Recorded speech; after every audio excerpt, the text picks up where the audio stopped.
তো so guys আপনারা দেখতে পাচ্ছেন এগুলো হচ্ছে কানের দুল, পুরোটাই বাঁশ দিয়ে তৈরি।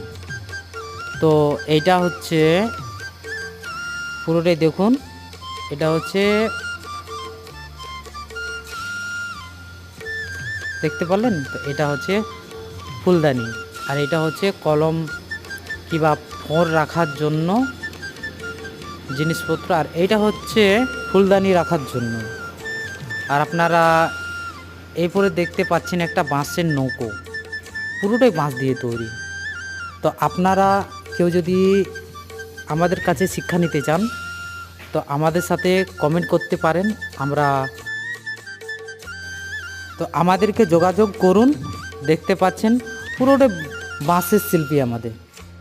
আপনারা আসুন আমাদের পুরুলিয়াতে, তো আমাদের চ্যানেলটা সাবস্ক্রাইব করুন।